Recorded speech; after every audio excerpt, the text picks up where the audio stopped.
नमस्कार दोस्तों, फिर से आपका स्वागत है आपका अपना यूट्यूब चैनल खबर पल पल के इन एजुकेशन में।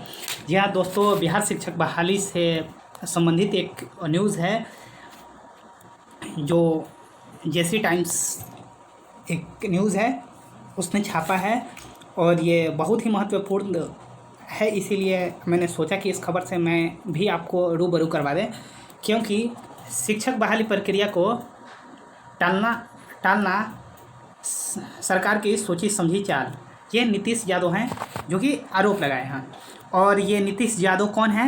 तो ये देखिए, कोसी स्नातक निर्वाचन क्षेत्र से प्रत्याशी एवं सह राजद के नेता हैं नीतीश कुमार यादव। और इन्होंने ये जो बहाली प्रक्रिया अभी जो चल रही है उसको जो टाल दिया गया है, इन्होंने सीधा सीधी सरकार पर आरोप लगाया है। तो इसीलिए ये खबर थोड़ा प्रमुख बन जाती है। तो हमने सोचा कि इस खबर से मैं आप लोगों को रूबरू करवा दूँ। तो देखिए, अब मैं इस खबर को रीड कर देता हूँ। तो देखिए, खबर कुछ इस प्रकार से है कि राजद नेता सह कोसी स्नातक निर्वाचन क्षेत्र के प्रत्याशी नीतीश कुमार ने बिहार सरकार पर आरोप लगाते हुए कहा कि शिक्षक बहाली की प्रक्रिया एक साजिश के तहत कई सालों से टाली जा रही है। यानी इनका कहना है कि आज का ही नहीं, ये ना जाने कितने सालों से जो शिक्षक बहाली है वो टाली जा रही है। उन्होंने बिहार सरकार पर युवाओं और स्नातक कर्मियों को मानसिक दोहन करने का आरोप लगाते हुए इससे राज्य सरकार की सोची समझी चाल और साजिश करार दिया है। यानी कि स्नातक कहने का मतलब पोस्ट बीएड वाले अभ्यर्थियों से इनका तात्पर्य है कि उनको मानसिक रूप से प्रताड़ित किया जा रहा है, जो कि काफ़ी हद तक ये बात सही भी है। क्योंकि इस समय जो है शिक्षक बहाली को लेकर बहुत सारे अभ्यर्थी हैं जो मानसिक रूप से अपने आप को अस्वस्थ महसूस कर रहे हैं और वे प्रताड़ित समझ रहे हैं। कहा कि परिणाम बताया और कहा कि वास्तविकता यही है कि डबल इंजन वाली सरकार बहाली के मुंड में है ही नहीं। देखिए, साफ साफ आरोप लगा रहे हैं। इन्होंने कहा कि है ही नहीं मुंड में। इसके लिए सरकारी तंत्र का कुछ न कुछ बहानेबाजी बहाली प्रक्रिया को रोक देने का काम चल रही है। उन्होंने बताया कि सन 2011 की बहाली में भी प्राथमिक और माध्यमिक उच्चतर माध्यमिक 7 से 8 चरणों में बहाली करने के बाद भी पूरी नहीं हो सकी है। या दोस्तों, आप लोग जान रहे हैं कि वो उसका कितना चरण चल चुका है और अभी भी 6ठे चरण पे उसका बहाली चल रहा है 30,000 शिक्षकों की, जो उस पर भी अभी स्टे लगा हुआ है कोरोना वायरस का ये देकर, जो सरकार की विफलता को दर्शाता है।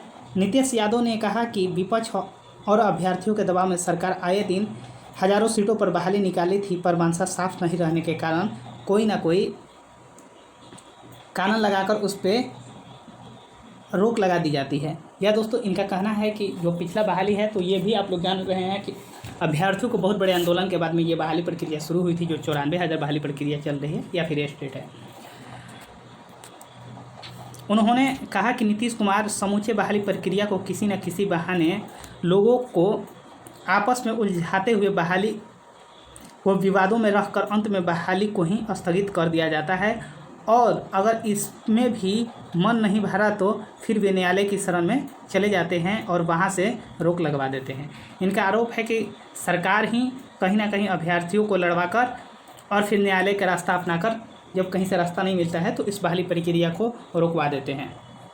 सरकारी स्तर की कोई भी परीक्षा इंटरव्यू अगर लिया भी जाता है तो उसमें धांधली चरम को होता है, जैसा कि स्टेट या फिर अन्य परीक्षाओं में भी देखने को मिला है कि अभी तो शायद ही कोई ऐसा एग्जाम होता है हमारे बिहार में जो धांधली मुक्त होता है। और धांधली मुक्त होता है तो उसे फिर 4 से 5 महीने बाद रद्द भी कर दी जाती है। अभ्यर्थियों से जात पात को देखते हुए बिना रोस्टर का पालन किए ही बहाली हो जाती है और अंत में धांधली का नाम देकर बहाली रद्द कर दी जाती है। देखिए, ये बहुत बड़ा आरोप है। उन्होंने बताया कि 2011, 12 और 19-20 में कुल 2.5 लाख शिक्षकों की रिक्तियां हैं, तो 94,000 सीटों पर बहाली की विज्ञप्ति क्यों निकाली जा रही है। जी हाँ दोस्तों, इनका बहुत बड़ा आरोप है कि अगर 2.5 लाख शिक्षकों की बहाली है, रिक्त पद हैं 2.5 लाख, तो सिर्फ 94,000 पर बहाली क्यों निकाली जा रही है। नीतीश यादव ने कहा कि अब भाजपा और जदयू के 15 सालों के कार्यकाल से बिहार की जनता मन उब चुकी है। उन्होंने कहा कि सरकार ने चुनावी वर्ष को देखते हुए हजारों की बहाली तो निकाल दी, पर इसे पूरा कब होगा इसका कोई अता पता नहीं है। उन्होंने कहा कि सरकार की इस साजिश के बदौलत सरकार के सामने बेरोजगारों की फौज खड़ी है। जो पढ़े लिखे योग्यताधारियों और स्नातक युवा हैं, जो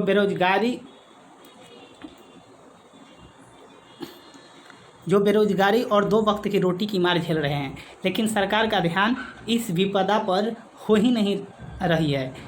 नीतीश ने कहा कि पूर्व कोसी स्नातक एमएलसी ने भी अपना सारा समय अपने व्यवसाय को चमकाने में लगाते हैं। कोसी क्षेत्र की जनता त्राहिमाम कर रही है, पर उन्होंने कभी जनता की सुधि नहीं ली। उन्होंने कहा कि इस बार अगर उन्हें कोसी की जनता का आशीर्वाद मिला तो वे इन सभी समस्याओं का हर संभव निदान का प्रयास करेंगे। तो दोस्तों यही थी न्यूज़, जो बड़ी ही अच्छी न्यूज़ थी। और ये कहीं ना कहीं देखिए, ये बात ये सही ही कह रहे हैं। और लोकतंत्र में विपक्ष की सरकार जो होती है, वही सरकार कहीं जनता की बात करती है। तो इनका कहना बिल्कुल सही है। तो दोस्तों, अगर आपने मेरे चैनल को सब्सक्राइब नहीं किया है तो प्लीज़ सब्सक्राइब करके बेल आइकन दबा लें, क्योंकि अगर बिहार शिक्षा विभाग और बिहार शिक्षक बहाली से संबंधित कोई भी न्यूज़ मिलता है तो सबसे पहले आपको मिले। और ये खबर आपको अच्छी लगी हो तो प्लीज़ लाइक और शेयर ज़रूर कर दें। थैंक यू, धन्यवाद।